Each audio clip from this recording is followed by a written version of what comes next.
Hey everyone, welcome back.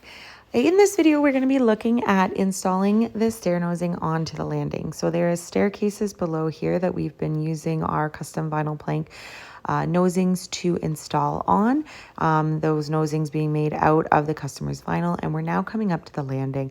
We get a lot of customers asking us about the process for this because landings generally have that nosing needing to be wider, or at least the flooring above the nosing needing to be wider.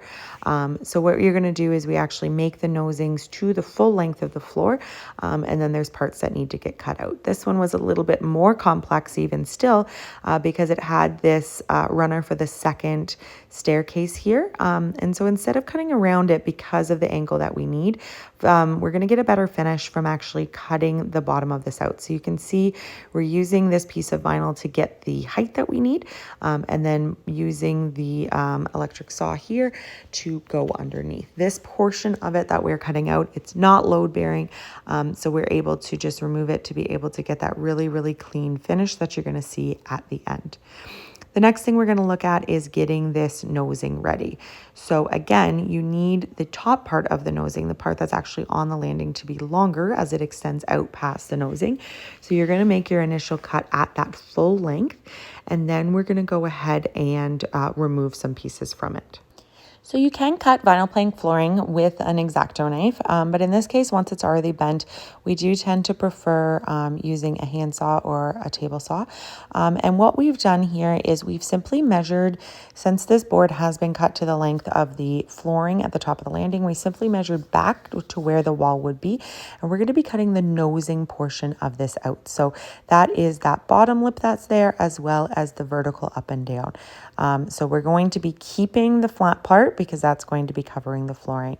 If you were to install the nosing cut to the length of just the nose part, then you would be left with that weird maybe 1 inch, 2 inch space on the top.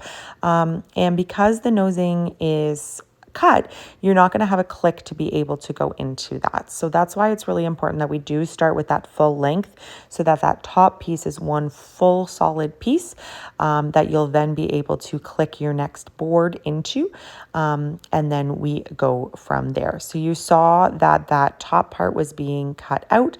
We're just doing a little bit of a dry fit here to make sure that we've got it to the length that we need, and then we are going to be cutting the up and down portion out as well, because as I mentioned, we only want that very top part. So we're able to make that cut, get that removed, and then we'll be able to get it put into place.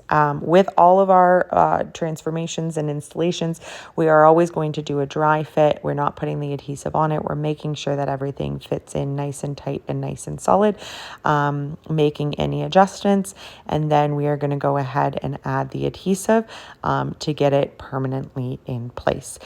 It's also really important that when you're doing this, you do this first. Sometimes customers will call us and want us to come do the edge, and they've already installed the vinyl on the actual landing there itself. You don't want to do that, because what this is going to do when you start with this is that that next board is going to be able to click right onto this for that perfect finish. And there we have it. Please make sure to hit that subscribe button for more detailed videos and a full length of this installation, and we will see you in the next video.